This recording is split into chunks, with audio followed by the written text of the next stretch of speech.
dia kehilangan tempat bersandar sehingga kembali ke Allah sandarannya. Nah, pemaksaan yang baik itulah karunia Allah. Nah, kita kadang tidak suka. Tidak ada yang lebih pahit dari berharapnya hati kepada kita. Allahumma aftah lana hikmataka ya Allah.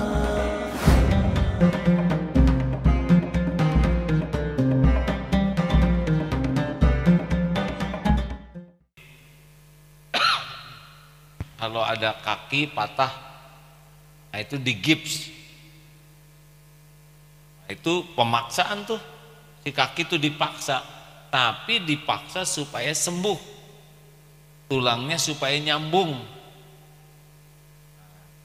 Yang saya pelajari jibaroh dan jabirah.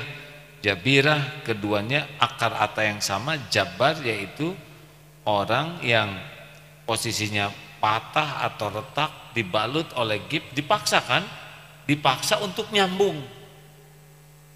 Nah, ada pemaknaan al-jabar itu Allah memaksakan seseorang untuk jadi baik. Ada yang menarik dari Syekh Muhammad bin Ibrahim Al-Hamd dalam kitab Al-Iman bil Qada wal Qadar. Beliau mengatakan bahwa Allah mengetahui persis setiap kemaslahatan bagi hambanya. Dia lebih sayang kepada hamba itu lebih daripada hamba itu menyayangi dirinya sendiri. Allah lebih sayang ke kita dibanding kita sayang ke diri kita, sederhananya gitu.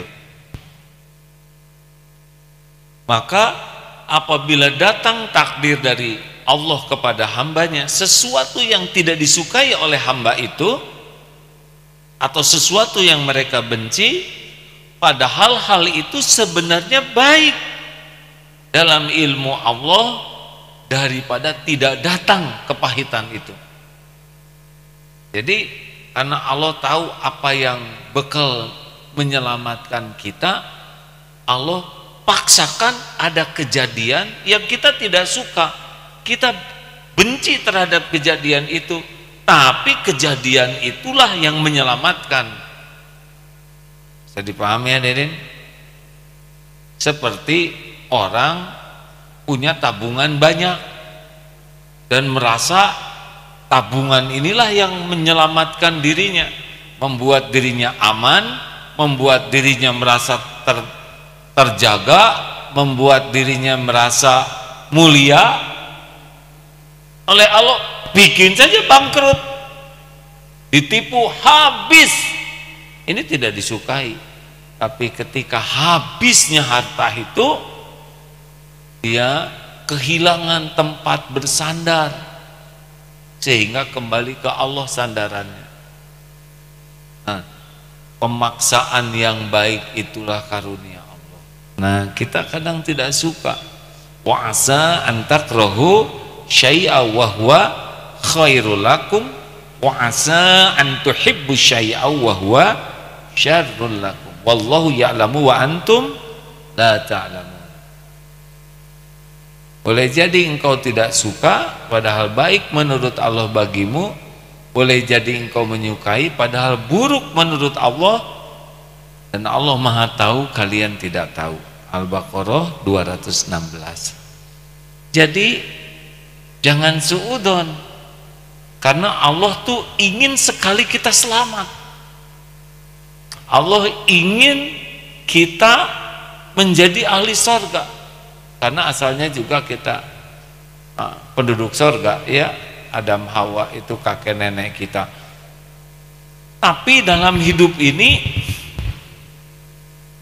kita banyak sekali yang bisa membuat kita jauh dari Allah, membuat kita tidak bisa kembali ke sorga.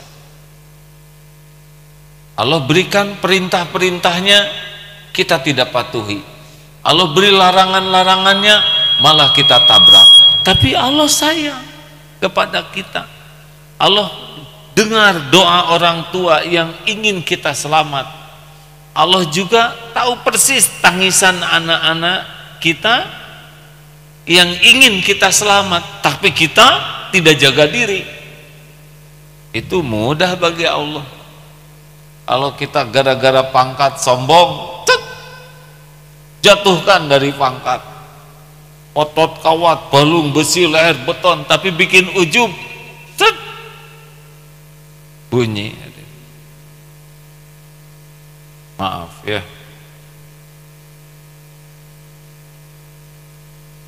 Jangan nyontek.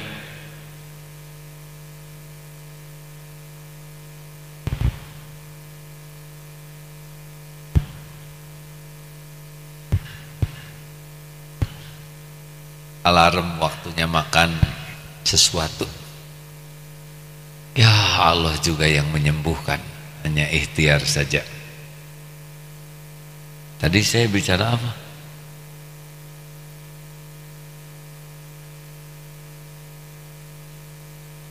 Kedekatan duduknya ya, kan? Jadi kelewat ilmunya nih. Kan? Jadi Allah memberikan kita kekuatan dan Allah tahu tiap bercermin dikit-dikit pamer otot kekuatan atau gampang bagi Allah. Sar kajep sarap kejepit. Asli hadirin. Naik sepeda merasa paling kuat, kasih saja oleh Allah sesuatu di jalannya, cit plus masuk selokan, beres. Tidak ada jago, tidak ada hebat, yang ada tuh cuman satu, kekuasaan Allah. Jadi hati-hati. Wah, ini bangga, kecerdasan, saya mudah ingat. Itu tinggal kasih kulit pisang, shoot, pluk, kejeduk.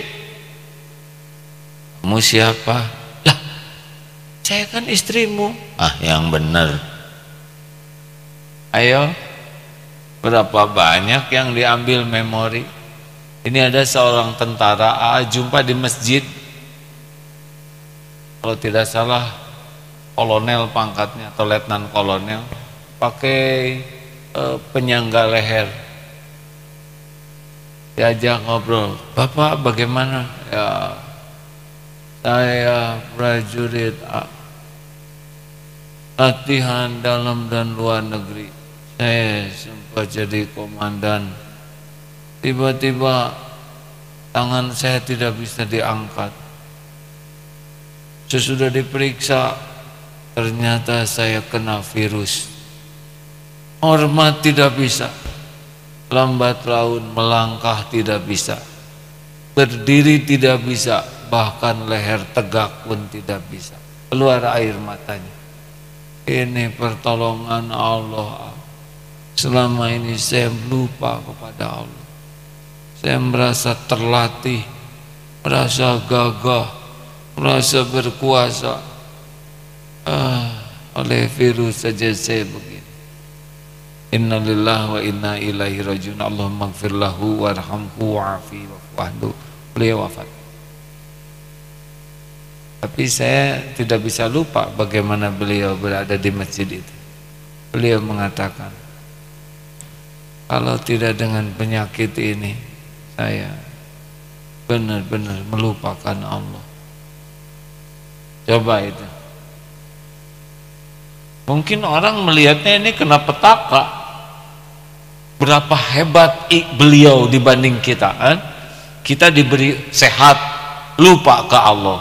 Kita diberi lancar, lupa ke Allah. Beliau diberi sakit, ingat ke Allah. Apa yang paling Allah sukai? Sehat atau ingat Allah? Ingat Allah. Itu dari yang segitu terlatih, kasih virus yang tidak bisa diobati atau belum ketemu pengobatannya, langsung begitu. Nah hadirin, jangan suudzon. Yang paling bahaya dalam hidup kita adalah yang tidak bisa diampuni oleh Allah kalau kita mati, yaitu syirik.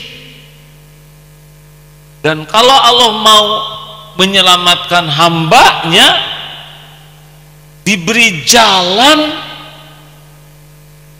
kemusyrikan ini hilang. Itu nikmat terbesar. Sepahit apapun, segetir apapun, senelangsa apapun, kata orang, itu nikmat terbesar. Asli hadirin. Jadi kalau ingin tahu apa nikmat terbesar, dicabutnya kemusyrikan dari hati kita. Kita tidak nyembah pohon, kita tidak nyembah patung. Musyrik bagi kita tidak mungkin menyembah berhala, insya Allah tidak, ya. Kita tidak datang ke dukun.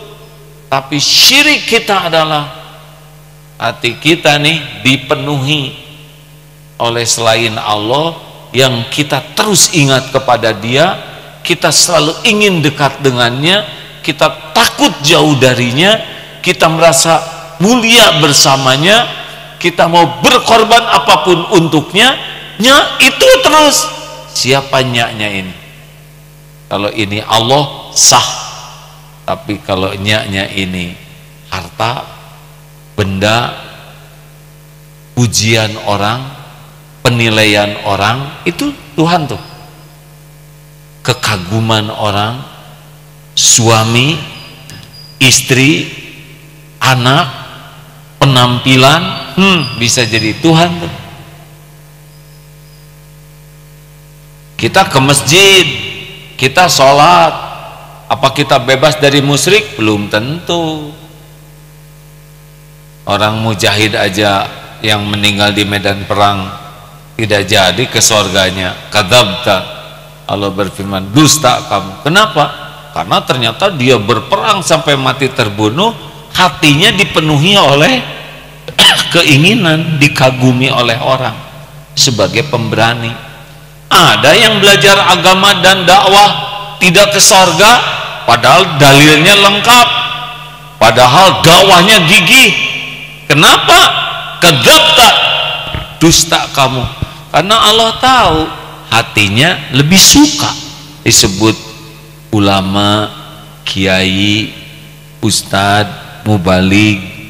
Jadi Allahnya tidak ada di hati, walaupun di mulut ada. Dia gunakan ilmu agama, Al-Quran untuk cari kedudukan di sisi makhluk. Tuhan dia, ilahnya adalah makhluk. Pujian, penghargaan, kekaguman. Nah jadi kalau suatu saat kita dipuji dan kita senang, lalu Allah balikan orang jadi mencaci, kalau itu bisa membuat hilang Tuhan kita yang bernama ingin dipuji orang, itu karunia. Ini saudara nggak suka dengan ceramah ini kelihatan, ini teh nggak enak bener, udah hilang uang, sekarang dicaci, ya. Apalah artinya dicaci manusia dibanding dengan diberi nikmat tauhid? Kalau kita dipuji dan kita jadi menuhankan pujian orang, kemudian Allah balikan hati orang yang memuji jadi mencaci dan hilang kenikmatan dipuji dan nggak ada yang muji, itu nikmat dari Allah hadirin. Al-Jabbar, Allah kuasa memaksa orang yang senang jadi sebel, sampai kita nanti udah nggak ada lagi pengen dipuji. Udah hilang pengen dipujinya. Nanti pada waktunya Allah gerakan orang-orang memuji kita, tapi kita udah tiis, cool maksudnya.